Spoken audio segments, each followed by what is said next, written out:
Ada maksiat yang tidak terlihat, maksiat qalbu. Apa itu maksiat qalbu? Buruk sangka kepada Allah, buruk sangka ke makhluk. Dan maksiat qalbu yang susah terlepas dari diri kita adalah ghaflah.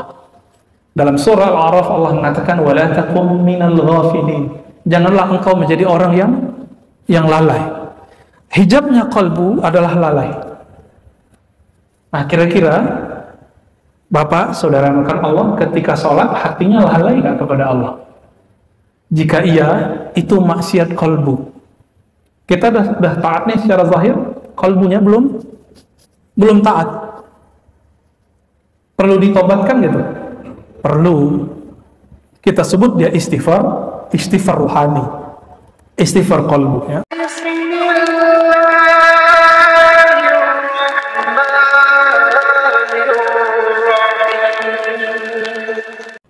Baik, kita masuk ke hikmah. Saya nggak tahu nomornya di sini, nggak ada, ya.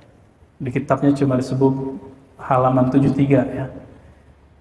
Qala Ibnu Athaillah Sakandari qaddasallahu sirrahu, Imam Ibnu Athaillah yang wafat tahun 709 Hijriah mengatakan, ma taraka minal jahli syai'an. Jadi ciri-ciri orang yang tidak kenal Allah ini ada di sini. Kita kenal Allah atau tidak? Nanti dijawab di sini. Ma taraka minal jahli syai'an. Tidaklah seorang hamba meninggalkan lingkaran kejahilan. Apa ciri-cirinya? Selama man arada ayyuzhira fil waqti ghaira ma azharahu Allah fi. Selama hamba itu menginginkan sesuatu terjadi sedangkan Allah belum menginginkannya. Artinya keinginan dia tidak selaras dengan keinginan Allah. Saya mau tanya dari hati paling dalam, Pak, ini iman kita. Virus Corona, COVID-19 ini kehendak Allah atau bukan? Kehendak Allah, berarti Ahlus Sunnah sudah. Yang mengatakan bukan kehendak Allah bukan Ahlus Sunnah. Ya, kita sebut Qadariyah, bukan Qadiriyah, ya. Qadiriyah pengikut Syekh Abdul Qadir Jilani Ahlus Sunnah. Kalau Qadariyah yang menolak takdir, pengikut Amr bin Ubaid, dia dulu pernah belajar kepada Sayyidina Hasan al-Basri, muridnya Ali bin Abi Thalib juga. Jadi Hasan al-Basri murid Ali, punya murid Amr bin Ubaid, tapi berkhianat kepada gurunya, namanya Amr bin Ubaid. Sehingga Ibnu Umar mengatakan, inni bari'um minhum, aku terlepas daripada mereka. Bahkan Al-Haris Al-Muhasibi yang punya ayah Qadariyah, dia tidak mau menyolatkannya karena bagi dia kafir, menolak rukun iman yang ke-6. Ada sampai begitu, ya. Tapi Imam Abul Hasan Al-Ash'ari mengatakan tidak sampai kafir, dia cuma sesat, dolal. Ya, wallahu ta'ala alam. Jika memang virus ini, bahkan mungkin setelah 2 tahun, 3 tahun kita lagi asik-asik, tenang-tenang, udah bebas, sudah dapat vaksin, mungkin muncul lagi, siapa tahu. Kita kan nggak ngerti, ya. Tapi dari prediksi orang-orang yang sudah biasa berhadapan dengan ini, mereka mengatakan nanti juga akan ada lagi. Lalu kita berkeinginan agar terbebas dari virus ini secepatnya, sedangkan Allah belum menginginkannya. Nah, ini termasuk orang-orang yang belum keluar dari lingkaran kejahilan, tidak mengenal Allah Subhanahu wa ta'ala, bahwa Allah jika berkehendak ya suka-suka dia. Begitu, ya. Nah, disebutkan dalam bab ini tidak hanya masalah takdir. Kita ngajar orang, ingin hati kalau ngajar orang apa? Orang itu cerdas. Bapak, ibu, kalau nasihatin anak pengen anaknya berubah, bener gak? Tapi anak langsung berubah gak? Guru ngajar muridnya, langsung berubah gak muridnya? Belum tentu. Nah, maka disebutkanlah di sini, ya. Man amala al-khalqa bisyari'ah tala khasmuhu ma'ahum. Jika engkau, jadi kita ini berinteraksi dengan manusia berdasarkan hukum zahir, hukum syariat yang zahir, halal, haram, sunnah, bid'ah, boleh, tidak boleh, talal khasmu ma'ahum, maka permusuhanmu akan banyak dengan mereka. Coba aja lihat, Pak, kalau nggak ngerti nih belajar syariatnya, imam kunut aja rame sampai masuk ke TV kan, ada yang mukul imam karena kunut, itu Karena belajar syariatnya juga belum lengkap. Jadi kalau kita bermuamalah dengan orang hanya menggunakan hukum zahir, hukum boleh tidak boleh, kita sebut hukum fikih, kita musuhan terus sama orang. Bagi mazhab yang mengamalkan hadis Bukhari bahwa Nabi SAW melarang memanjangkan sarung di bawah mata kaki, ngelihat imam kita di bawah mata kaki, itu nyesoknya bukan main itu. Ya, wah imamnya ahli bid'ah nih. Sebaliknya, para imam yang mengerti hadis ini membaca hadis Bukhari juga bahwa Nabi pernah sholat sarungnya di bawah mata kaki. Ya ketawa ngeliatin orang yang celana dan sarungnya jingkrang. Akhirnya sama-sama bermusuhan. Maka beliau kasih jalan keluar. Apa jalan keluarnya? Wa man amanahum bil haqiqah adzarahum. Siapa yang berinteraksi dengan manusia, dengan orang lain bil haqiqah, dengan pandangan hakikat. Apa itu pandangan hakikat? Memandang bahwa semuanya digerakkan oleh Allah Subhanahu wa taala, adzarahum. Pasti dia kemudian akan menerima uzur mereka. Misalnya ketika imam berkunut, saya nggak kunut, saya mengatakan, oh mungkin imam mengamalkan hadis yang dianggap sahih oleh Imam Syafi'i. Kalau saya berkunut, imam saya nggak kunut, apa yang saya katakan? Oh mungkin imam saya ini mengikuti pendapat Imam Ahmad yang mendhaifkan, menilai lemah hadis kunut salat subuh. Beres malah. Selesai itu ya. Cuma orang kan tidak mau. Nah, itu masalahnya. Orang maunya apa yang dia dengar itu yang benar. Nah, itu yang disebut muamalah bizahir syariah. Interaksi dengan orang tapi hanya dengan zahir-zahirnya saja. Lalu ditambahkan di situ, wal wajib ay yu'amilahum fi zahir bisyari'ati fayudzakiruhum. Kalau kita berinteraksi dengan mereka dalam bab syariat, lalu mereka berbeda dengan syariat yang kita tahu, fayudzakiruhum, maka kita boleh mengingatkan, bukan menghardik, bukan melaknat, bukan membunuh. Suatu kali dalam Sahih Bukhari ada seorang sahabat namanya Abdullah, yashrabul khamra, dia suka minum khamar. Lalu apa kata sahabat Nabi? Allahumma la'anhu, ya Allah laknatlah orang itu. Hadis Sahih Bukhari. Apa kata Nabi? Nabi dulu pernah mengatakan orang ini cinta Allah dan Rasulullah. Maka Umar mengatakan, la, tidak boleh. Fa innahu yuhibbullaha wa rasuluh. Karena orang ini mencintai Allah dan Rasulnya. Jadi ternyata ada pemaksiat cinta Allah, Pak. Dia tidak sanggup menahan kecanduannya terhadap narkoba atau minuman keras, tapi hatinya sebenarnya menjerit. Setiap kali dia mengkonsumsi itu, dia menjerit, ya Allah tolong lepaskan aku, lepaskan aku. Sedangkan kita yang taat merasa sok suci. Hati-hati loh Bapak Ibu karena Allah. Ayat yang tadi dibaca oleh imam kita itu menyindir kita semua.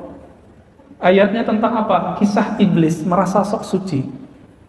Iblis itu tercipta dari api dan Allah kasih mandat untuk menjaga surga. Disebut Haris atau Azazil. Azazil artinya hamba Allah yang mulia. Apa yang dia lakukan di surga? Dia bertapa, dia beribadah, berkhalwat. Udah mulia api, jaga surga, ibadah ribuan tahun. Coba lihat. Tapi dengan ibadahnya dia dan diciptakannya dia dari api, dia merasa dirinya lebih mulia dari Adam yang dari tanah. Jadi orang merasa taat itu gelap tuh hatinya. Maka dalam agama kita diajarkan ada dua hijab yang membuat kita terhalang untuk memandang keindahan Allah Subhanahu wa taala. Itu ada dua hijab. Yang satu namanya hijabuz zulmah, hijab kegelapan, itu maksiat. Yang kedua hijabul anwar, hijab cahaya. Hijab cahaya itu ditandai dengan taat, sedekah, tahajud, sholat jamaah, pengajian, penampilan-penampilan sunnah, pakaian-pakaian syar'i. Itu hijab apa? Hijab apa? Kalau saya merasa soleh, saya terhijab. Apa arti hijab? Terhalang dari Allah Subhanahu wa taala. Kalau saya merasa suci dengan taat itu, hijabnya bertambah lagi. Nah, ini yang terjadi pada iblis. Maka iblis itu udah diabadikan ya, laknatullah alaih, Allah melaknatnya. Adapun yang kedua, hijab zulmah, hijab kegelapan tadi. Hijab kegelapan ini ketika orang maksiat. Tapi ingat, maksiat itu jika membuat orang sadar kepada Allah, hina kepada Allah, itu lebih baik daripada dia seperti iblis, taat ribuan tahun tapi merasa lebih suci. Namun yang afdal, yang ideal, dia taat dan tidak kena hijab. Nah, itu siapa? Nabi Muhammad sallallahu alaihi wasallam. Ya. Nabi Muhammad tidak ada penghalangnya dengan Allah kecuali qaba qausaini au adna, seperti dua busur panah saja. Nabi Adam masih banyak, Nabi Nuh masih panjang, Nabi Musa juga tebal, apalagi kita. Ya, apalagi kita. Bapak Ibu yang melakukan Allah, maka setiap kali kita memandang makhluk, kita pandang makhluk nih, bermuamalah dengan syariat boleh nggak? Boleh, untuk mengingatkan dia. Tapi secara qalbi, secara rohani, kita pandang secara hakikat bahwa itu semua terjadi karena kehendak Allah Subhanahu wa Ta'ala. Jadi kalau ada orang bertanya, apakah taat dan maksiat itu kehendak Allah? Iya. Tapi kita diberi oleh Allah ruang dalam diri yang disebut ikhtiar. Ikhtiar itu, nah ikhtiar inilah yang berkelahi dalam diri. Kalau orang maksiat, dia berpikir, ini maksiat nih, saya harus meninggalkannya. Pernah nggak merasakan begitu, Pak? Ya, nah itu ikhtiar itu yang harus kita kuatkan. Kalau orang taat, apa ikhtiarnya? Menjaga keikhlasan. Kenapa Nabi Adam dijadikan Allah simbol untuk malaikat sujud? Padahal Nabi Adam itu disebutkan dalam Al-Quran yufsid, ya, merusak bumi. Yang kedua yasfikud dam, maksudnya menumpahkan darah. Dua, itu udah kelihatan sama malaikat, udah terlihat oleh iblis. Sorga itu di atasnya langsung Firdaus, ya, memandang mereka ke atas langsung arasy Allah. Mereka bisa melihat di Sidratul Muntaha itu ada banyak rahasia-rahasia Allah di situ yang disebut dengan Lauh Mahfuz. Di situ udah tertulis semua takdir. Jadi iblis itu udah ngelihat, Musa begini, Adam begini, ntar semua keturunan Adam itu pasti suka maksiat. Saya kan ahli taat. Ya, ini rasis, ya. Jadi ada rasis dalam diri iblis.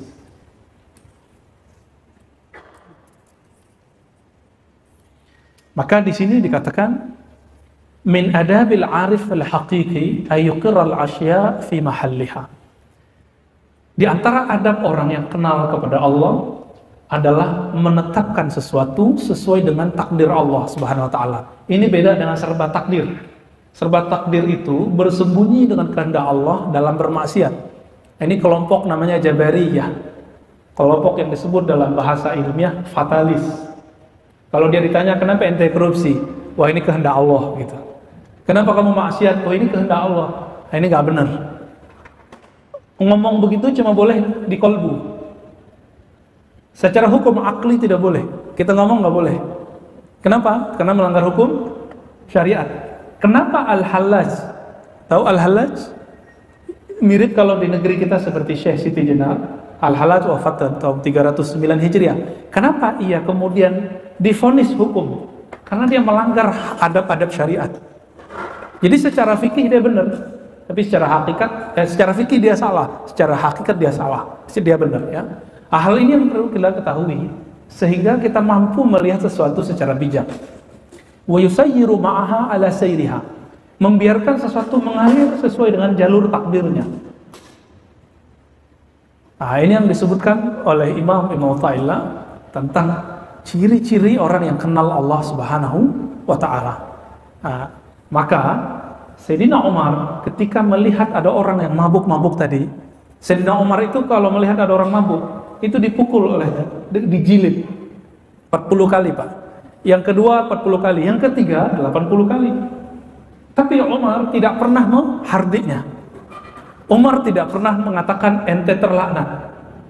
Beda dengan kelompok yang kecil yang tadi mengatakan Allahumma la'anhu, ya Allah laknatlah peminum khamar ini. Tapi Sayyidina Umar tidak pernah melaknatnya karena beliau mendengar langsung Rasulullah mengatakan fa innahu yuhibbullaha wa rasulah, karena dia mencintai Allah dan Rasulnya. Jangan-jangan pemaksiat yang selama ini kita hina itu lebih mulia daripada kita. hatinya ya. Masih ingat kisah perempuan Bani Israel yang Allah ampuni cuma karena dia memberi minum anjing? Kalau ngasih minum anjing aja bisa diampuni Allah, apalagi dia bantu makhluk Allah. Ya, anjing hina atau terpuji? Ya, yang dalam pikiran kita nih alam bawah sadar, hina, najis. Najisnya bukan najis biasa. Najis dalam mazhab Syafi'i disebut mughalladzah, najis berat. Tapi cuma dengan memberi binatang yang najisnya berat itu dia diampuni oleh Allah Subhanahu wa taala. Masih ingat lagi laki-laki yang membunuh 99 orang, lengkap 100 orang dengan ahli agama yang mengatakan ente gak bisa diampuni Allah. Lengkap sudah dibunuh 100. Tapi ternyata setelah itu dia ketemu wali Allah yang mengatakan, siapa yang melarangmu meminta ampun kepada Allah? Akhirnya dia diampuni oleh Allah. Coba lihat, 100 orang dia bunuh, dia diampuni Allah, masuk surga. Jadi nanti 100 orang yang dibunuh kan masuk surga tuh. Dia masuk surga juga. Nanti Allah tersenyum, disebutkan dalam banyak hadis bahwa Allah tersenyum ketika melihat pembunuh yang dibunuh masuk surga. Yang dibunuh protes, ya Rabb, kenapa yang membunuhku ada di dalam surga? Jadi Allah pun nanti tersenyum, bahwa Allah alam bagaimana senyumnya Allah ya. Kira-kira begitu. Dan dalam hal ini saya kemudian jadi takut sebenarnya.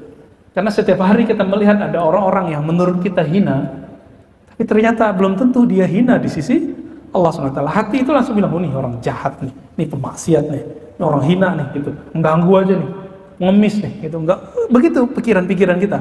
Dan ternyata ujian terberat Nabi Musa adalah tingkah laku Nabi Khidir yang aneh. Masih ingat? Ya, saya sekedar mengingatkan kembali, kenapa Quran perlu dibaca berulang-ulang? Karena memori kita pendek, kita perlu ulang. Masih ingat Nabi Khidir membunuh orang? Zahirnya jelek ya secara syariat, tapi hakikatnya, jadi Nabi Khidir bertugas sedang mengajarkan ilmu hakikat ke Nabi Musa. Itu sebenarnya. Lalu yang kedua ngapain? Merusak kapal. Secara syariat merusak kapal orang lain haram kan? Tapi kalau nggak dirusak, semua penduduk kampung itu yang laki-laki mati semua antara esok. Berarti perempuan-perempuan janda semua, anak-anak jadi yatim semua. Cukup dengan merusak sedikit kapal, satu kampung beres, satu kampung selamat. Itu ilmu hakikat. Kalau yang tadi anak dibunuh, kalau dia besar, dia pasti membuat orang tuanya kufur. Nah, tadi disebutkan dalam ayat yang dibaca imam kita tadi. Ya. Perintahnya ada begitu ya. Maka sertailah mereka fil amwali wal aulad, dalam mencari harta dan menafkahi anak-anak. Tuh. Jadi emang tugasnya iblis itu ngurusin kita, ngerecokin kita dalam nyari duit. Yang kedua, urusan anak, karena itu nggak bisa hilang Pak. Banyak orang hilang idealisnya, hilang kemurnian kalbunya cuma karena dia ingin menafkahi anaknya yang nangis-nangis minta duit atau minta kuliah, minta beli ini dan itu. Kita lanjut teksnya supaya nggak keluar dari teks ini. Maka ada sebuah asar ya, hadis qudsi, Allah Subhanahu wa taala berfirman, "Man lam yarda bi qada'i." Siapa yang tidak ridho dengan takdirku, wa lam yasbir ala bala'i, tidak mau tahan terhadap bala bencana yang aku turunkan, termasuk virus sekarang, falyakhruj min tahti samai, maka keluarlah dari kolong langitku, wal yattakhil rabban siwai, dan carilah Rabb Tuhan selainku. Bisa nggak nyari Tuhan selain Allah Pak? Udah nggak bisa lagi kita ya.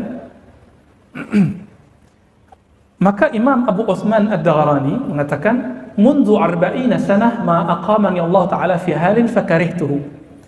Jadi beliau selama 40 tahun melatih kolbunya. Apa kata Imam Ad-Daghrani? Aku melatih kolbuku selama 40 tahun agar tidak pernah berburuk sangka atau merasa hebat sendiri ketika mengalami sesuatu takdir. Beliau nggak pernah.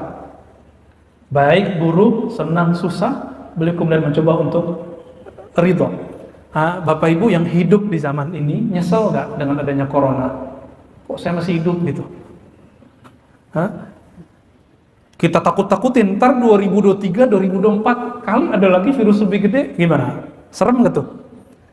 2024 nanti kan ada kontestasi pemilihan umum lagi, itu lebih serem lagi Pak nanti tuh. Kemarin 2019 kelihatan seremnya gimana? Nanti mungkin 2 kali lipat dari itu, cuma dengan formulasi yang berbeda. Kita kan nggak tahu, karena emang Nabi sudah mengabarkan di akhir zaman itu, ya huru hara tambah besar Pak.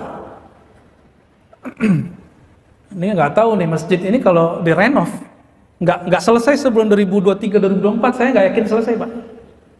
Saya nggak yakin selesai. Ini corona aja kita udah kayak seok-seok udah, ya. Gimana Pak pengurus?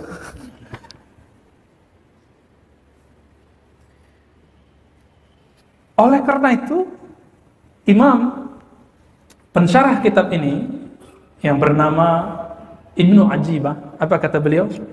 Orang yang kenal Allah itu yajma' baina khairil fariqain, mampu menggabungkan dua perspektif ini. Di saat dia mengalami kebaikan, dia bersyukur, dan saat dia mengalami keburukan, dia bersabar. Di saat dia taat, dia mensyukuri taatnya. Di saat dia maksiat, dia tobat dari maksiatnya. Ciri-ciri orang yang arif, yang mengenal Allah, kalau maksiat tahu cara tobat. Kalau orang tidak kenal Allah, kena maksiat, ya sudahlah maksiat aja, gitu. Ya sudahlah kecemplung sekalian. Nah ini nggak tahu cara pulang. Ini bahaya orang awam bermaksiat. Oleh karena itu Imam Abu Yazid atau Junaid ditanya, hal yaznil wali, apakah wali Allah berzina? Ada Pak pertanyaan begitu? Apa jawaban beliau? Dzalika qadrullah, ma syaa qaddar, ma qaddarallahu qaddar, ya. Itu adalah kehendak Allah, apa yang Allah kehendaki pasti terjadi. Maksudnya, wali kalau melihat itu, dia tidak melihat itu perbuatan iblis, enggak. Tapi dia menganggap itu kesalahan saya cepat pulang kepada Allah. Kalau orang tidak kenal Allah, dia maksiat, yang dia kutuk siapa? Setan. Dasarnya setan nih, gitu. Dia salahkanlah temannya, dia salahkanlah orang yang ngajaknya maksiat. Enggak, kalau orang kenal Allah, dia kemudian menyalahkan dirinya dan dia cepat pulang kepada Allah. Gitu.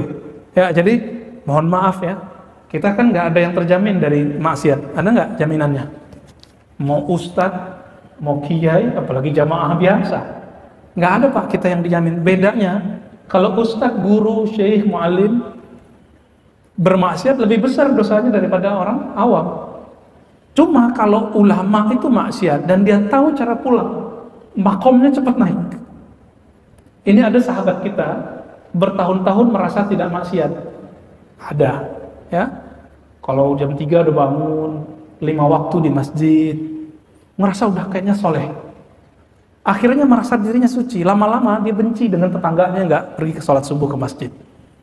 Ada perasaan begitu. Lama-lama dia menganggap orang yang nggak sepengajian dengan dia itu jahil semua. Lalu apa yang terjadi? Dia berpikir, aku sudah taat, tapi kok nggak bisa nangis ya kalau istighfar? Malam-malam, wabil ashari hum yastaghfirun, begitu dalam surat Zariyat, pada waktu sahur mereka beristighfar kepada Allah, minta ampun kepada Allah. Tapi kok nggak ada sentuhan di kolbunya, ada perasaan di hatinya. Ini apa yang salah ini? Akhirnya dia minta kepada Allah, ya Allah, kenapa hatiku sekeras ini? Udah ikut muhasabah, nggak nangis-nangis Pak, malah ngejekin ustadz mentor muhasabahnya. Ustadz ini ya, buat cerita palsu lagi gitu ya. Apalagi yang dulu pakai musik ya, dia dapat taklim musik haram, ya sudah lewat, sudah nggak bisa tersentuh. Akhirnya dengan izin Allah, tapi Allah tidak meridhoi maksiat, dia terjebak dalam maksiat.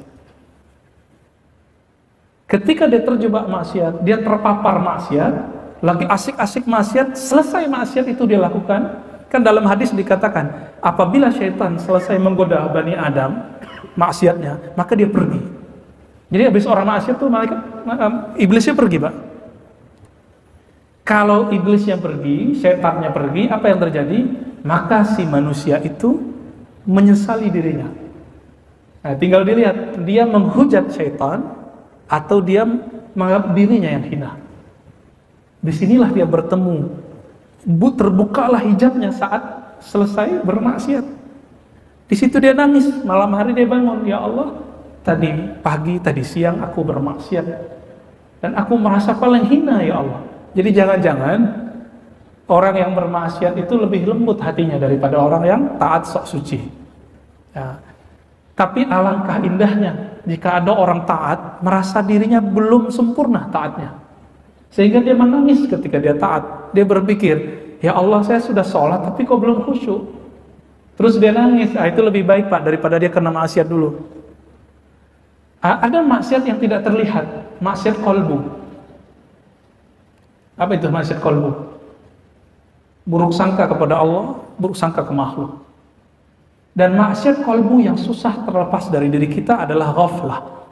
Dalam surah Al-A'raf Allah mengatakan, wala takum minal ghafilin. Janganlah engkau menjadi orang yang lalai. Hijabnya kolbu adalah lalai. Nah, kira-kira Bapak, saudara makan Allah, ketika sholat hatinya lalai gak kepada Allah? Jika iya, itu maksiat kolbu. Kita dah taat nih secara zahir, kolbunya belum taat. Perlu ditobatkan gitu? Perlu. Kita sebut dia istighfar ruhani, istighfar kolbu. Ya. Berdasarkan ini semua, Bapak Ibu saudara makan Allah, dapat kita pahami dari hikmah yang pertama yang kita bacakan itu, bahwa ciri-ciri orang yang tidak kenal Allah, dia ingin sesuatu terjadi sebelum saatnya. Baik masalah takdir, nasib, masalah virus, masalah taat dan maksiat. Ingin khusyuk sebelum saatnya. Ingin merasakan keajaiban sebelum saatnya. Ingin bertemu yang gaib-gaib sebelum saatnya. Itu terjadi pada Lia Eden. Karena ingin melihat yang gaib sebelum saatnya, sekarang dia nggak jadi Jibril. Almarhum dosen saya, Prof. Bambang Pranowo aja pernah ikut Pak, profesor itu, orang pesantren. Profesor doktor. Ditanya orang, Prof, dulu kenapa ente mau masuk aliran Lia Eden itu? Apa jawaban beliau? Ya katanya dia berguru sama Jibril. Masa saya nggak mau belajar sama dia gitu ya? Mau berguru sama muridnya Jibril. Sekarang ternyata lebih aneh. Merasa dirinya Jibril, dirinya Maryam, dirinya Isa. Kayaknya kemasukan jin Yesus kayaknya ya. Padahal Yesus nggak gitu-gitu amat ya. Nah, kita masuk ke hikmah yang berikut. Syuruknya jam berapa? 5.05 ya. Oke, dikit lagi deh. Hikmah yang berikut. Ihalatukal a'mal ala wujudil faragh min ra'unatin nufus. Ciri-ciri orang yang jiwanya kacau, ru'unatin nufus. Kita ini kacau apa enggak nih? Kalau tadi ciri-ciri orang tidak kenal Allah. Sekarang nafsiyah, sisi basyariah, sisi manusiawi kita kacau atau normal? Apa ciri-cirinya? Ihalatul a'mal inda wujudil faragh. Menunda-nunda amal soleh sedangkan ada waktu luang. Mohon maaf, selama COVID ini banyak waktu luang atau tidak? Banyak ya? Banyak kerja dari rumah atau kerja di mana? Kita kalau kerja di kantor itu harus kena macet dulu ya. Pulang macet lagi. Ini enggak Pak. Capeknya udah hilang. Lalu dulu kita ngomong, nanti kalau saya pensiun, kalau liburan, saya mau tahajud deh, mau khataman Quran. Mana tuh? Cita-citanya dulu tuh mana gitu. Jangan diundur lagi Pak. Mumpung COVID masih ada, coba deh buat sholat sunnah jamaah di rumahnya ya, hidupkan sholat tasbih di rumahnya. Sudah tahu cara sholat tasbih ya? Tanya ke guru-guru kita atau imam kita nanti, apa cara sholat tasbih? Itu sholat betul-betul berkah sekali. Oh Ustadz, kata orang itu bid'ah. Loh, bid'ah dengan hadis dhaif beda. Dalam hadis Ibnu Majah dan hadis Abu Daud disebutkan bahwa sholat tasbih itu sahih. Yang dhaif itu riwayat Tabrani dalam kitab Al-Mu'jam. Betul, riwayat sholat tasbih yang disampaikan oleh At-Tabrani hadis dhaif. Tapi yang riwayat Imam Ibnu Majah hadisnya sahih. Maka silahkan diamalkan Pak. Nggak sanggup tiap hari sekali seminggu, nggak sekali sebulan, kalau nggak sekali seumur hidup. Itu sedekahnya badan itu, sholat tasbih itu. Karena bacaannya ya kalau dikumpulkan ya 300-an. Itu sama dengan semua sendi kita. Sendi kita semuanya 300-an, 360-an lah. Coba nanti pulang ke rumah, beri cahaya lampu rumahnya dengan cahaya tasbih. Kalau Bapak dibukakan mata kolbunya, mata batinnya, itu kelihatan Pak. Cahaya itu naik ke atas itu. Cuma kita kan nggak lihat. Ini masjid ini setiap saat, setiap kali 5 waktu, itu malaikat mulai cahaya naik. Cuma ada ya cahayanya redup di tengah jalan. Mungkin lagi ria orangnya, atau lagi kesel imamnya kunut gitu ya. Atau ada merasa dirinya lebih benar dari yang di samping, itu nggak naik ke atas. Sama sekali nggak naik.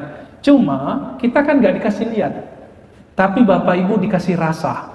Habis assalamualaikum perasaannya nyaman atau perasaannya gelisah. Kalau gelisah sholatnya habis dilemparin balik tuh Pak. Nih sholat kau gitu ya. Gitu ya Pak di Aceh ya. Dilempar. Baik. Jadi ciri-ciri orang yang kacau rohaninya, suka mengundur-undur amal soleh. Ya, jangan nunggu pensiun lagi. Ini COVID ini udah semi pensiun kita nih semua. Kita nggak tahu nanti gimana. Coba latihan puasa lah. Siapa tahu nanti ada musim di masa semuanya pacaklik. Kita kan nggak tahu. Kalau mukmin sudah biasa puasa rohani ditambah, artinya kalbunya hanya bergantung kepada Allah. Insya Allah nanti ketika masa itu datang, dia tidak akan menjadi pengikut Dajjal. Ternyata ujiannya Dajjal itu nanti cuma satu, yang paling berat, ujian perut. Itu paling berat. Ujian perut itu kiai aja lewat. Kiai aja lewat. Paham maksud saya? Ya. Kenapa ada kiai komersial? Kenapa ada ustadz bertarif? Itu urusan perut semua. Dan Allah telah menyinggung itu. Apakah mereka tidak baca ayat itu? Ittabi'u man la yas'alukum ajra. Ikutilah orang yang tidak pasang tarif.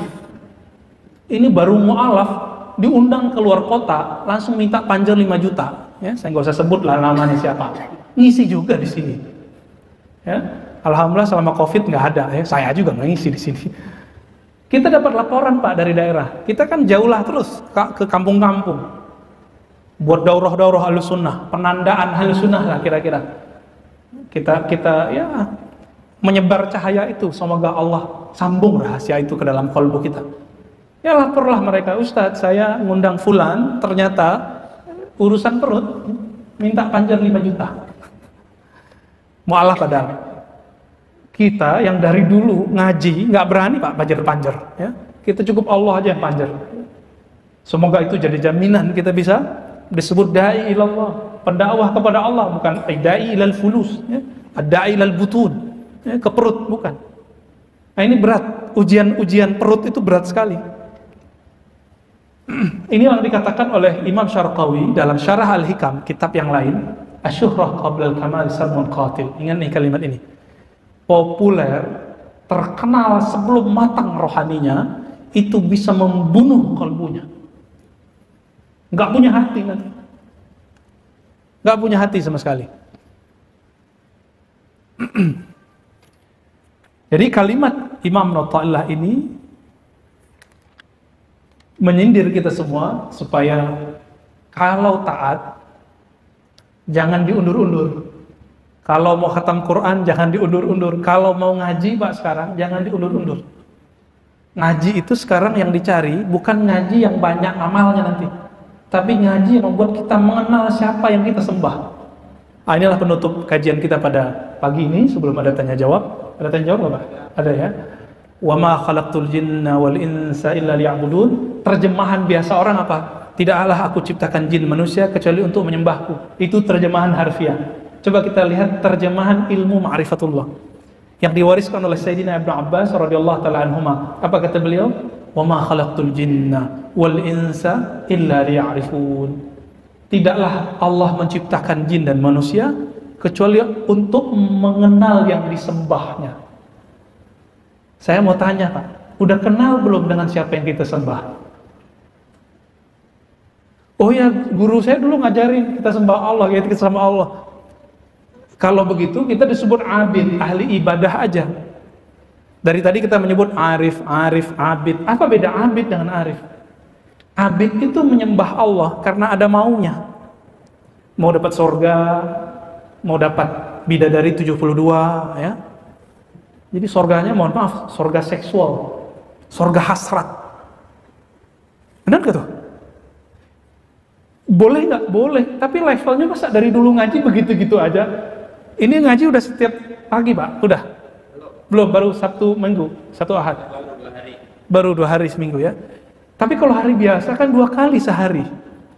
Ba'da maghrib, ba'da isya. Sekarang yang perlu kita butuhkan di akhir zaman tidak hanya bagaimana cara memperbanyak amal, tapi mengenal siapa yang kita sembah dalam beramal. Nanti kalau sudah sampai pada ma'rifatullah, dijamin Pak, kalau nanti datang si Dajjal pembawa fitnah itu, kita nggak akan berubah. Tapi kalau ahli ibadah aja, nanti hidup di masa Dajjal, mending Bapak minta meninggal sebelum itu ya. Nggak akan kuat. Urusan perut ya, bahkan Dajjal kalau sudah keluar itu, anak istri itu bisa jadi diperkosa oleh tentara-tentaranya. Kita dituntut, kamu ikut saya atau gimana? Diancam. Nauzubillah min zalik. Nauzubillah min fitnatil Masihid Dajjal. Ya, semoga kita terjaga dari fitnah Masihid Dajjal. Dan saya meyakini virus-virus huru-hara sekarang itu bagian dari skenario-skenario itu. Tapi saya nggak mau seperti kawan-kawan kita yang terlalu buru-buru mengatakan Dajjal sudah keluar, Mahdi sudah keluar ya. Itu sama dengan menghendaki sebelum Allah menghendaki. Udah jalani aja gitu. Kira-kira begitu. Jadi menyembah kepada Allah, lalu kenallah Allah yang kita sembah. Nah, kalau sudah kenal nggak akan lagi berubah itu imannya. Insya Allah. Ini yang dikatakan oleh Heraklius ketika ditanya oleh Sufyan. Apa kata Heraklius? Adakah umat Muhammad yang murtad? Apa jawaban Sufyan? Tidak. Lalu Heraklius mengatakan, betul. Jika iman nurnya telah masuk ke ruang relung-relung kolbu, dia tidak akan pernah keluar. Maka dalam bab akidah, siapa yang benar-benar mukmin tidak akan pernah murtad. Tapi kalau dia baru level muslim, pasti bisa murtad. Mungkin murtadnya bisa bolak-balik 1000 kali kan? Ya. Kira-kira itu Bapak saudara makan Allah. Nanti sholat syuruknya diundur aja. Ya, karena sholat syuruk itu waktunya sampai sebelum duha. Ya, tafadhal. Kalau ada yang bertanya, Pak Mirwan nih. Assalamualaikum. Ya. Alhamdulillahirrahmanirrahim, rahmat ridho dari Allah. Kami merasa bersyukur ini hari yang kedua kali kita mendapatkan tausiah langsung tanpa lewat Zoom atau online. Alhamdulillah. Pertanyaan yang pertama yang saya tanyakan terkritik sejak mulai PSBB diberlakukan, di mana dengan adanya isu COVID-19 ini kan di satu sisi protokol kesehatan itu bagus sekali, kita dilatih untuk menjaga kesehatan, menjaga jarak, menjaga jangan sampai terpapar penyakit. Tetapi dilihat dari satu sisi itu betul, tapi ada dampak yang luar biasa yang sekarang mulai dirasakan terhadap pertumbuhan ekonomi. Berapa banyak sekarang terjadi kemunduran, industri-industri penerbangan jatuh, industri pariwisata jatuh, industri yang lain-lain juga mulai terasa, sehingga akhirnya kekhawatiran nanti akan terjadi musibah ekonomi. Orang lapar, orang meninggal bukan karena penyakit, tapi memang tidak bisa beli beras. Nah, kira-kira bagaimana Rasulullah SAW antisipasi hal ini, karena sejak zaman Nabi tidak pernah terjadi wabah yang sampai 6 bulan, bahkan saya lihat nanti diperpanjang lagi 2 minggu, perpanjang 2 minggu ini, terus dan mungkin akan seperti ini. Tapi alhamdulillah kita bersyukur pada pengurus NUBD, kita masjid yang sudah Ibrahim secara formal mengadakan, walaupun masjid-masjid di luar sih sudah biasa, mereka sholat pun berdempet-dempetan seperti biasa. Jadi kira-kira ada 2 pendapat. Kira-kira yang mana yang harus kita ikuti? Takut ikuti peraturan kesehatan secara ketat, tidak boleh bersalaman, padahal bersalaman itu dalam agama dalam surah suatu silaturahim. Beda ikatan batin dengan salaman dengan hanya dari jauh begini saja. Satu. Yang kedua, kita datang ke masjid. Masjid ini dijamin oleh Allah tempat yang aman, tempat yang bersih, karena datang berwudu. Sementara di satu sisi ada orang yang takut terpapar, sehingga akhirnya semua dibatasi oleh pemerintah, dampaknya ekonomi kita jatuh. Terima kasih Pak. Ya, ini cerita akhir zaman ini Pak. Ya, dulu sudah ada virus-virus yang mirip, tapi tidak ada yang efeknya sebesar ini. Cuma Bapak lihat, ini bukan teori konspirasi. 2015 ada konglomerat dunia sudah cerita tentang corona, ya kan? Tapi usut punya usut. Yang dia bacakan itu adalah hasil lab yang sudah dipresentasikan di WHO dan lain-lain tahun 2010. Kita baca tuh, kan udah buka PDF-nya sudah lengkap semua. Kita nggak bisa nutup mata lagi, oh nggak ada itu. Bapak coba lihat, Amerika yang kata orang adidaya, itu punya utang. Utang ke siapa ya? Berarti ada negara lain dong. Apakah dia utang ke Cina? Enggak. Cina yang sekarang juga nyaingin Amerika, juga punya utang. Utang ke siapa? Siapa lagi? Yang kuat di Eropa, Swiss. Bukan Perancis, Pak. Perancis udah weak sekarang, udah sangat lemah sekali. Ya, 3 tahun lalu kita ke sana, orang Swiss ngejekin Perancis. Poor. Gitu.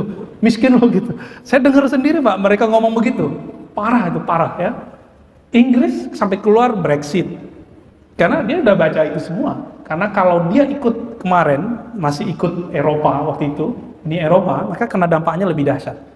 Saya tidak mau berangan-angan dalam bab ini, tapi ini bukan sembarangan.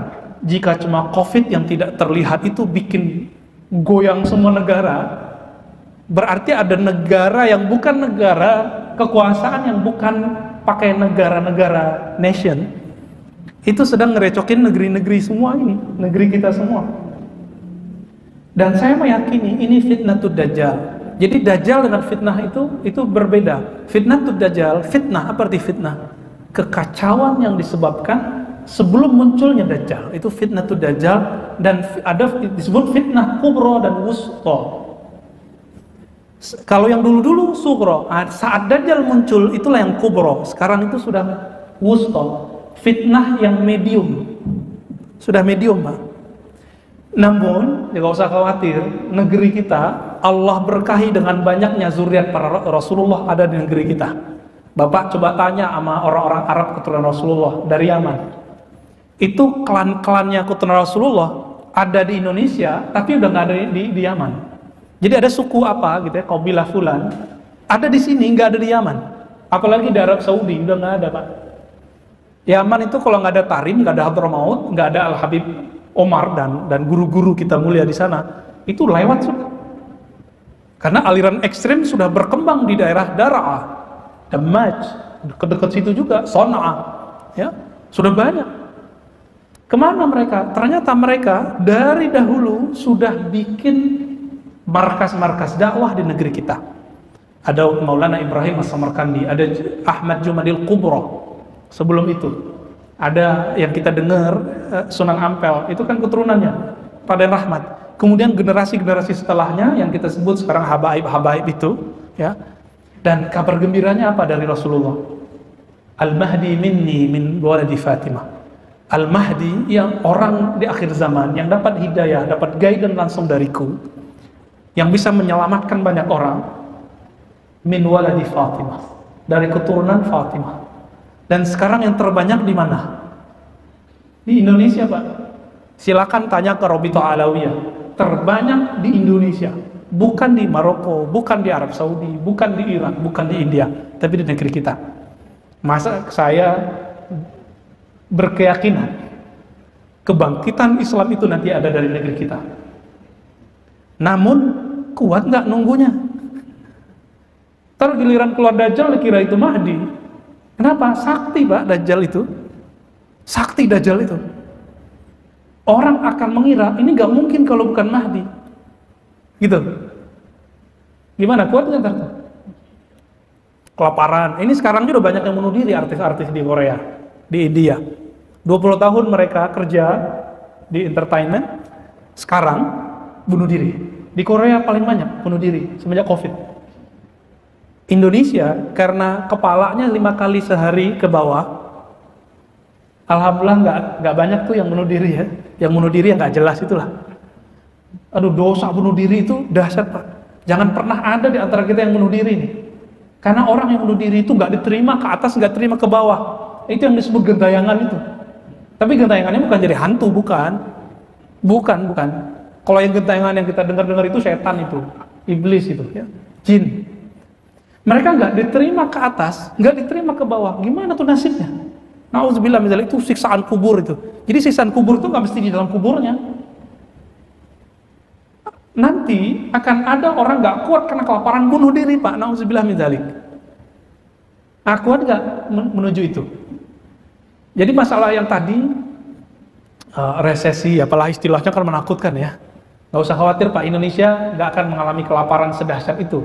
Coba buka tentang swasembada kita, itu daerah Kalimantan, sekian ratus hektar, bahkan ribuan hektar itu sedang dipersiapkan untuk pangan. Coba lihat deh, videonya banyak. Ya, langsung.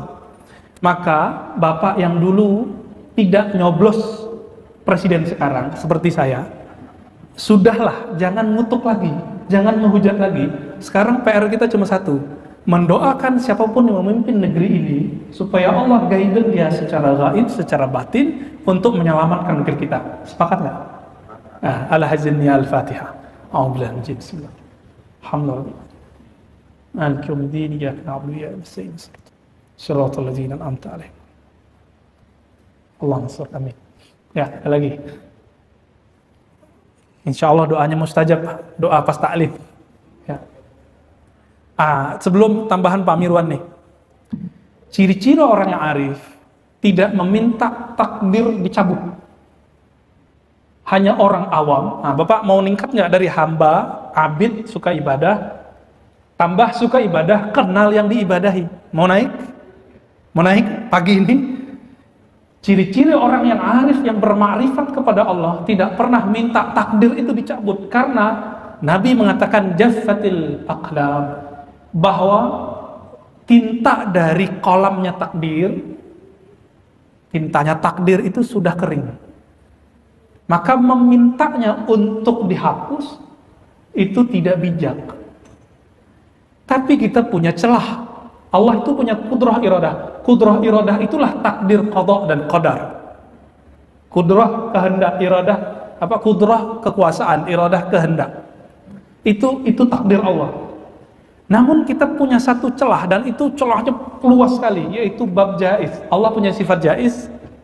Apa arti sifat jaiz? Setelah ini bisa jadi coronanya hilang, bisa jadi tidak. Jangan hanya minta corona hilang, Pak. Banyak virus ini mau datang. Kita minta corona hilang, nanti muncul yang lain. Maka yang kita minta bukanlah virus itu hilang. Apa kata Imam Abdul Hasan Syadzili? Sungguh celaka orang yang percaya kepada Allah tapi tidak menerima kehendak Allah. Celaka, Pak. Dan lebih celaka lagi, orang nggak percaya Allah, ingkar kepada Allah, menolak takdir Allah. Kebanyakan kita, doa-doa kita levelnya level yang satu itu. Percaya kepada Allah, tapi nggak mau menerima kehendak Allah. Mau nikahin seorang pasangan, tapi nggak menerima kekurangannya, kira-kira begitulah. Terus gimana dong? Tengkar mulu tiap hari. Ya? Akhirnya kita bertengkar terus dengan bab iman dalam kolbu. Jadi, Pak Yul ya, benar? Lupa. Pak Erwin. Pak Erwin ya. Kita jangan meminta supaya virus ini terangkat. Yang kita minta apa? Ya Allah, jaga kami, ridhoi kami. Beri rasa ridho dalam kalbu kami. Raditu billahi robba. Aku ridho kehendak Allah apa saja. Kalau Bapak dapat itu, ini yang disebut arif billah, orang yang kenal kepada Allah Subhanahu wa taala. Silakan, Pak. Assalamualaikum warahmatullahi wabarakatuh. Assalamualaikum. COVID-19 belum berakhir. Iya. Biasanya kita di sini baca kunut dan sila. Tapi Imam hari ini saya tidak tahu mengapa dia ini tidak baca. Apakah ada Ustaz di sini? Perlu dipertanyakan. Dan mesti diulangi lagi. Iya. Kedua, kepada pengurus atau panitia, kalau ada pengajian begini, tempat Ustaz untuk sholat di sini tolong disiapkan. Jangan sampai seperti tadi. Ustaz terpaksa ke belakang mundur untuk mencari tempat sholatnya. Kalau sempat Ustaz ini Ustaz mengambilkan, nggak jadi dia berceramah tadi. Tapi untuk tidak, ya. Ini perlu kita koreksi. Saya ingin kalau koreksi itu langsung, tidak pakai macam-macam. Ya. Ustaz tadi mengatakan bahwa kemungkinan besar nanti Islam ini berjaya dari Indonesia. Insya Allah. Tapi saya lihat agak pesimis, Ustaz. Mengapa? Sampai saat ini umat Islam di Indonesia ini berkurang, bukan bertambah. Persentasenya, apalagi yang kita dengar dari almarhum Ustadz Oboginta kemarin, Ustadz Oboginta, itu sekarang hanya tinggal 73% umat Islam di Indonesia. Saya baca buletin dari Kristen, tahun 2025 mereka mau menjadikan 50%. Artinya kita yang berkurang, mereka bertambah. Bagaimana kita bisa maju kalau ini terus terjadi? Bagaimana kira-kira kita membatasinya?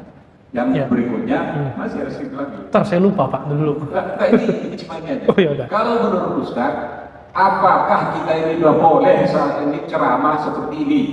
Karena masih banyak nih pengurus masih takut nanti kena COVID gede-gede, badannya gede-gede kena ini. Sementara kita tahu masjid ini bersih, sepertinya ya kalau menurut kita untuk kena COVID di masjid ini jauh lah. Jadi supaya ceramah itu diteruskan atau dimulai lagi. Gitu demikian. Assalamualaikum warahmatullahi wabarakatuh. Assalamualaikum warahmatullahi wabarakatuh. Pengurus langsung dengar Pak. Ya, terima kasih perhatiannya. Saya nggak kepikiran dari masalah tempat duduk itu ya. Ya, masa sih Indonesia jadi tempat kebangkitan Islam, sedangkan agama sebelah juga katanya ada target-target. Target itu cuma target Pak. Dulu kampung saya Sumatera Barat mau di 50% kan tahun 2000. Apa buktinya sampai sekarang? Orang ada Injil bahasa Minang aja rame, langsung ciut mereka. Ya, walaupun saya tidak melarang kok Injil berbahasa apa aja kita nggak larang. Bahasa Melayu ke bahasa apa, bahasa Arab juga dulu ada. Bahkan sebelum Islam ada sudah ada Injil berbahasa Arab, nggak ada masalah. Tapi itu cara orang-orang sana untuk menolak kristenisasi itu. Namun nggak usah khawatir Pak. Islam dan Kristen memang agama misionaris, bahasa Arabnya dakwah, ya kan? Makanya jemaah tabligh ada namanya jaulah. Di Muhammadiyah ada majelis tabligh. Di NU juga ada lembaga dakwah gitu, LDNU gitu kalau nggak salah ya. Itu ada semua. Orang Persis juga punya, semuanya punya. Lalu gimana? Non-Muslim ataupun ajaran-ajaran menyimpang itu ketika masuk ke dalam tubuh umat Islam mirip kayak vaksin. Kalau dia masuk nanti lawannya lebih gede Pak. Jadi saya bersyukur kalau mereka ngomong begitu. Ya, nanti balasannya lebih gede. Nggak usah khawatir, Indonesia keislamannya sudah mendarah daging. Ini paling lucu. Ada yang buat agama baru, Ahmad Musodik, masih ingat? Bapaknya meninggal, orang tuanya meninggal, saya lupa bapaknya, emaknya. Terus udah bingung ngapain Pak dia? Baca Yasin dia. Jadi dia tuh sudah kafir secara hukum Islam, tapi alam bawah sadarnya dia NU. Pas meninggal orang tuanya dibaca Yasin Pak. Nah, kalau orang Aceh, Muhammadiyah mungkin nggak tahu deh ngapain dia. Artinya itu dia udah lupa kalau dia tuh pernah kafir gitu. Dia masuk Islam lagi tuh berarti kayaknya. Nggak tahu kalau habis itu jadi apa lagi. Nah ini, jadi Indonesia karena Allah itu menakdirkan banyaknya sekarang zuriat Rasulullah, putra Rasulullah di negeri ini, maka akan banyak Pak. Vaksin-vaksin itu vaksin semua itu. Ya, aliran A, aliran B, aliran C, nggak usah khawatir. Bahkan Imam Mahdi palsu juga banyak. Nggak jauh di tempat saya, Sawangan Parung tuh juga ada yang ngakui Imam Mahdi. Bintaro belum ya, aman. Kenapa nih ada Imam Mahdi palsu? Itu kerjaannya Nabi Khidir alaihissalam tuh. Karena kalau Imam Mahdi sekarang kecium, dibunuh oleh tentara Dajjal, habis Pak. Ya, maka dalam hadis dikatakan Allah Subhanahu wa taala akan mengislahnya, yuslihuhullahu fi lailah. Allah akan mengislah Imam Mahdi itu dalam semalam. Hadisnya sahih. Maksudnya islah semalam apa? Sebelum diislah, kita nggak akan kenal persis itu. Bapak nggak akan kenal persis siapa Imam Mahdi. Kenapa? Dia nggak akan berpenampilan ustadz Pak. Ini mohon maaf, saya kasih tahu aja ya. Al-Mahdi tidak berpenampilan ulama. Makanya orang-orang itu lagi buru itu ya. Orang-orang yang ingin membunuh Al-Mahdi itu dengan nama-nama intelijen apalah. Mereka lagi nyari tukang jual gorengan, tukang sapu, tukang sapu. Dikira begitu Imam Mahdi. Karena bukan yang berpakaian begini, bukan yang pakai kopiah begini. Enggak. Nah ini yang makna islah. Itu cara Allah menyembunyikan Imam Al-Mahdi. Maka ini yang disebut Nabi SAW, ismu kasmi. Namanya seperti namaku. Nama dalam bahasa Arab, ismun artinya dua. kemuliaan, yang kedua al-alam, tanda, ya, kemuliaan dan tanda. Jadi nggak usah khawatir, Pak. Insya Allah negeri kita dijaga. Adapun mengenai pengajian, selama masih ngikutin protokol kesehatan, silakan diaktifkan Pak Pengurus ya. Kita mendukung. Masjid ini pasti jadi contoh karena masjid besar di sekitar Bintaro. Walaupun di masjid yang lain sudah rapat, nah, Bapak ikutin aja protokol kesehatan karena fatwanya sudah membolehkan. Dulu kan masih ramai, karena semua orang shock dengan berita ini, akhirnya masjid tutup aja kan gitu. Ya itu wajar orang shock. Kita nggak tahu, karena pemberitaan itu dahsyat sekali. Saya nggak nonton TV aja, kena YouTube Pak.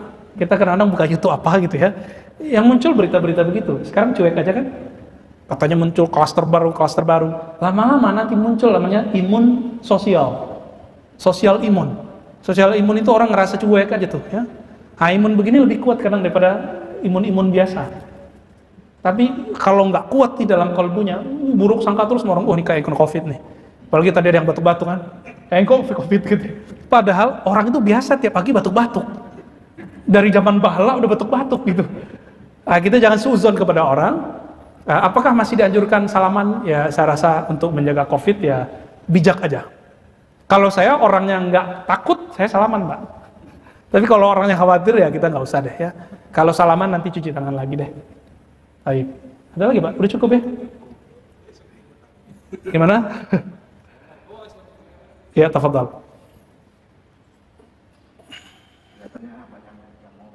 Tafadhal. Assalamualaikum warahmatullahi wabarakatuh. Waalaikumsalam warahmatullahi wabarakatuh. Pak Ustadz, seperti kita ketahui kan kita kondisinya sekarang lagi kondisi wabah kan Pak. Sebagaimana Ustadz bilang tentang takdir, kita jangan minta supaya corona ini cepat-cepat diangkat Pak. Sebenarnya ini berhubungan dengan kondisi yang sekarang sedang terjadi Pak. Tentang negara berlomba-lomba membuat vaksin Pak. Nah, saya pernah membaca ya Al-Quran ya, Al-Mu'min 14 ya, pada barakallahu ahsanal khaliqin dan adil lakodah Allah kan nanti sana di asana ya. Bukankah Allah itu telah menciptakan manusia ini sebaik-baiknya Pak, seperti itu kan. Dan apa yang perlu kita lakukan sebagai seorang muslim ya menghadapi apa ya tentang vaksin ini. Kira-kira misalnya vaksin ini di zaman Rasulullah, apakah mungkin Rasulullah menerima? Saya nggak tahu alam ya.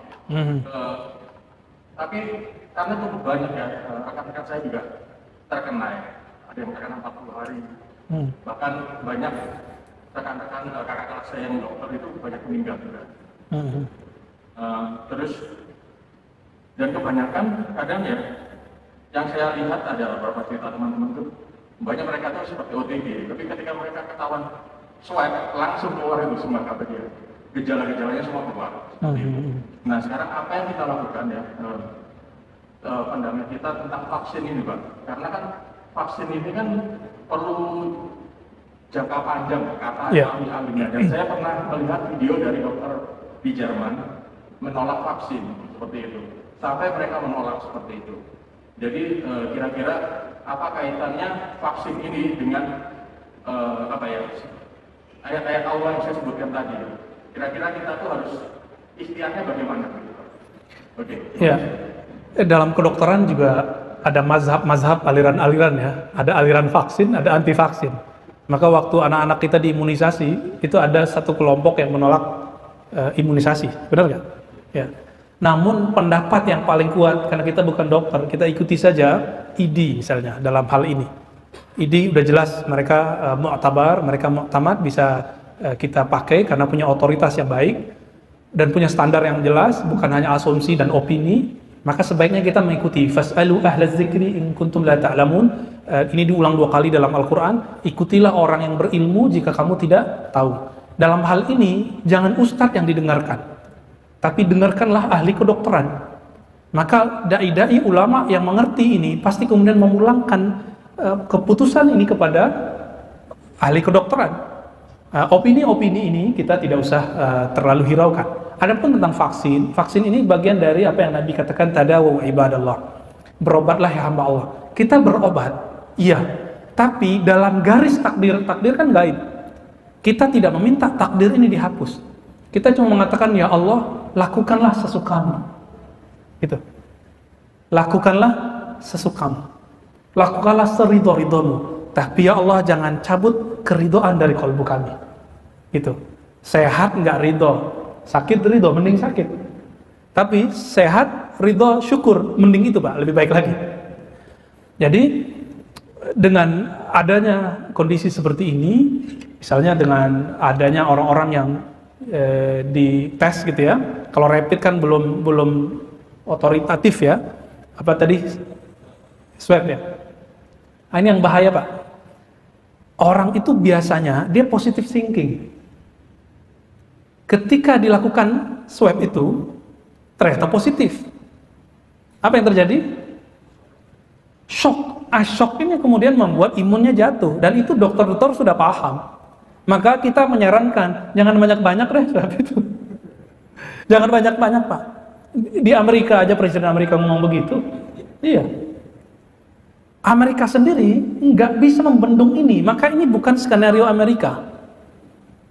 Bukan skenario Rusia, bukan Cina. Cina aja nggak bisa Pak. Vietnam katanya yang kemarin hebat apa sekarang? Ya. Inggris, Prancis kacau, Spanyol hancur Pak. Italia juga kemarin begitu. Adapun Jerman, karena Jerman ini mohon maaf ada egonya sedikit karena mereka kekuatan ilmiahnya lumayan kuat dan presidennya seorang ahli ilmu eksak ya, ahli kimia kalau nggak salah. Dia pun masih melihat opini-opini yang bermacam-macam itu. Jadi saran saya, kalaupun Bapak nanti swab atau apa ya, coba dibangun husnuzon dalam dirinya, berpikir positif, ridho. Maka saya kemarin saya keceklek Pak paru-paru. Alhamdulillah ini bisa gerak nih. Tadinya nggak bisa bangun, keceklek sampai badan panas dingin. Tapi apa yang keluar dalam hati? Alhamdulillah, Allah begitu ya. Terus kalimat yang paling membuat saya tersentuh itu raditu billahi robba. Ya Allah, jika memang Engkau ridhoi aku dengan keceklek begini, aku ridho. Jadi kalau saya ngomong agak tinggi dikit itu langsung sakit Pak di sini. Ya. Rasa ridho itu muncul nggak? Untuk memunculkan rasa ridho, maka perlu menanamkan itu setiap pagi, setiap sore. Jadi kalau di hadis itu dikatakan 3 kali, sebaiknya Bapak membacanya 7 kali. Katakan raditu billah, aku ridho atas kehendak Allah sebagai Rabbku. Udah dibaca itu Pak, raditu billahi robba wa bil islam dinina. Jangan hanya hafalan, coba mainnya di kolbu sekarang. Ya Allah, aku ridho apapun kehendakmu atas diriku. Ini yang kita sebut menerima kenyataan diri sendiri, memaafkan diri sendiri. Itu yang juga kita katakan kenapa pemaksiat bisa ketemu rahmat Allah, karena dia bisa memaafkan dirinya sendiri dan tidak menyalahkan orang lain. Gitu. Terakhir, ya tafadhal. Assalamualaikum warahmatullahi wabarakatuh. Assalamualaikum. Ustaz, saya kembali kepada tausiah Ustaz awal, kembali ke Al-Hikam. Pernah saya membaca buku Ustaz yang pure Muslim Puritan. Ya. Puritan.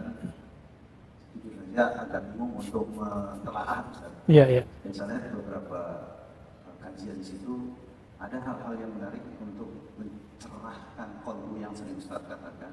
Mohon penjelasan, ada urutan atau level yang disebut dengan takwa, kemudian wara' dan zuhud. Ini hal-hal yang agak sulit sekali untuk dicapai orang-orang seperti orang awam lah sebetulnya. Mohon, apakah hubungan antara takwa kemudian wara' dan zuhud seperti kita bisa mentapaki supaya kecerahan kolbu itu kita dapatkan? Terima kasih. Iya. Takwa dan wara' itu berhubungan erat, tapi zuhud lain lagi. Takwa dan wara', takwa itu amal soleh yang muncul dari dalam diri. Tapi amal soleh ini tidak akan muncul kalau orang tidak meninggalkan hal-hal yang boleh, jika membuat dia terjebak kepada makruh apalagi haram. Itu disebut wara'. Maka orang-orang yang wara' inilah yang bisa mengisi hidupnya dengan ibadah-ibadah. Nah, ibadah ini jika bersumber dari perasaan tadi disebut takwa. Maka Nabi mengatakan at-taqwa hahuna. Takwa ada di dalam diri, di dalam jiwa kita, ya. Adapun zuhud, sebelum zuhud, masih ingat ayat puasa? Kutiba alaikumusiyam kama kutiba alal ladzina min qablikum la'allakum tattaqun. Jadi takwa itu adalah goal dari ibadah puasa. Jadi ujung dari ibadah fisik itu adalah takwa. Namun saya balik. Sebenarnya ibadah fisik itu bersumber dari ketakwaan itu. Adapun zuhud itu ada tingkatannya, Pak. Ada zuhud dari dunia, ada zuhud dari akhirat, ada zuhud dari dunia, ada zuhud dari akhirat, ada zuhud dari dunia dan akhirat. Gitu. 3. Zuhud dari dunia ketika di dalam hati kita tidak ada satupun nama dunia di dalamnya.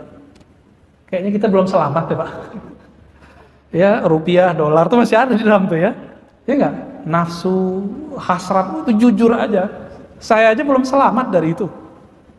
Padahal ngaji hikam, belajar zikir, riyadhah ribuan zikir. Apalagi yang enggak riyadhah zikir. Kira-kira gimana tuh? Ada orang enggak itu lagi dicarinya. Dunia ini terbagi dua juga, ada hissi maddi, ada yang materi, ada yang ghair maddi.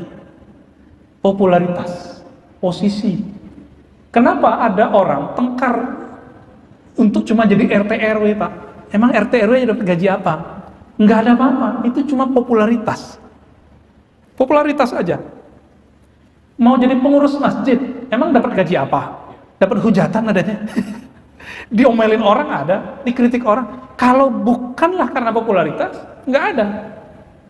Lalu supaya kita enggak kena ini, maka ada perlu zuhud dari dunia. Gimana cara mengeluarkannya? Dia harus didesak dengan nama Allah. Makanya kita mengajarkan dari dulu, ayo sebut nama Allah pakai qalbunya. Supaya selain nama Allah itu tertumpah ya, yang ada di dalam cuma nama Allah, Allah, Allah gitu ya, la ilaha illallah. Itu keluar semua tuh. Orang nyari gelar LC, MA, doktor, sarjana teknik, insinyur, dulu insinyur kan, magister, doktor, PhD, apa yang dicari? Gelar itu nggak ketulis kok di jidat. Akhirnya kawan-kawan itu mengenalkan diri, saya dokter fulan, kan gitu jadinya. Ingin disebut dokter. Itu popularitas. Popularitas semua. Saya direktur, saya manajer, saya GM gitu. Itu semua popularitas. Ketika rasa itu bisa ditekan, bahkan diangkat dengan nama Allah, maka sembuhlah dia dari penyakit hubbud dunia, penyakit cinta dunia. Orang ini baru masuk ke level awal dari hubbul akhirah, cinta akhirat. Cinta akhirat itu bagus. Walal akhiratu khairul laka minal ula. Akhirat lebih baik daripada dunia. Namun orang begini, walaupun udah gak cinta dunia, tapi dia masih beribadah itu pakai tarif. Tarifnya adalah surga, bidadari, sholat duha supaya dapat rezeki, apalagi tahajud supaya nanti menikahi bidadari. Masih begitu. Ini benar nggak? Benar. Cuma surganya baru surga seksual. Ya, waliman khafa maqama rabbih jannatan. Surat Ar-Rahman. Orang yang takut kepada maqam Rabbnya, Tuhannya, dia dapat 2 surga. Surga yang tadi dan surga muqarrabun yang disebutkan dalam surat Al-Waqi'ah. Nanti coba lihat surah Al-Waqi'ah ya. Muqarrabun adalah surga ma'rifatullah kepada Allah SWT. Dia bertemu dengan yang punya surga, berdialog dengan punya surga, bermanja-manja kepada yang punya surga. Bayangkan Pak, saya diundang ke rumah Pak Mirwan, tapi Pak Mirwan udah 2 hari saya nginap gak mau ketemu. Kabur gak saya besoknya? Saya kabur, padahal dibilangin, tuh makanan ambil semua. Tuh, ada tuh budak-budak nikahin deh gitu. Gak akan saya terima itu, tersinggung Pak. Kenapa? Kok yang punya rumah gak mau menemui? Makanya nanti orang-orang setelah masuk surga, yang dulu dia tidak zuhud akhirat, setelah setahun akhirat 1000 dunia Pak, 1 hari. Coba dihitung, setahun akhirat, 1 harinya 1000 tahun, 365 hari kali 100 hari. Berapa ribu tahun? 65 ya, 60-an lah ya, ribu tahun. Dan Allah baru kasih hadiah memandang Allah sekali. Jadi 300-an tahun baru ketemu Allah. Itu orang-orang yang mendambakan cuma surga-surga seksual, surga-surga kenikmatan, yang tidak zuhud dari akhirat. Maka ada zuhud level 3, zuhud dari dunia dan akhirat. Maka zuhud ini nggak ada kaitannya dengan miskin. Zuhud itu urusan kolbu aja. Maka jangan heran orang miskin cinta dunia, orang kaya nggak cinta dunia. Buktinya apa dia cinta dunia? Duit kasih aja. Ini ciri-ciri bapak ini cintanya cinta akhirat atau cinta Allah. Kalau ada duit dia kasih aja. Bangun masjid, bangun pesantren, kasih orang miskin. Itu tanda zuhud sudah ada di kolbunya. Jadi ciri-ciri orang zuhud tidak pernah ngitung saat memberi. Nggak pernah ngitung. Udah begitu belum? Ini kita cek aja nih. Berarti zuhud dunia mesti kaya dong. Kenapa? Mereka mikir, kalau kami pelit saat miskin, pas kaya lebih pelit lagi. Jadi kadang-kadang orang miskin lebih pelit dari orang kaya, Pak. Nggak zuhud ya. Nah ini, saya pun belum sampai ya. Maka kita berlatihlah mengenal Allah yang punya dunia dan akhirat ini. Lillahi ma fis samawati wal ard, milik Allah lah langit dan bumi ini. Maka pelan-pelan Allah akan mencabut cinta dunia dari kalbu. Mari kita doa sejenak. Allahumma ya rahmanir rahim, salli ala sayyidina Muhammad. Ya Allah, sampaikan salam kami, rindu kami kepada Nabi Muhammad. Allahumma ya rabbal alamin, ya rabbal arsyil azim, ya rabbas samawati wal ard. Ya Allah, wahai pencipta langit dan bumi, pencipta arasy yang sangat besar dan agung, pencipta kami semua, yang menciptakan juga virus-virus yang ada di dunia ini. Selamatkan kami, selamatkan keluarga kami, selamatkan kalbu kami. I'tina ridhak, ya Allah, berikan kami keridhaan-Mu. Ridhoi kami ya Allah meskipun kami salah, dan cintai kami ya Allah dalam ketaatan kami. Allah maj'al sayyi'atina sayyi'at man ahbabta. Ya Allah, jadikan kami jika terjebak maksiat cepat kembali kepada Engkau. Ya Allah, jadikan kami jika taat kami mensyukuri pemberian Engkau.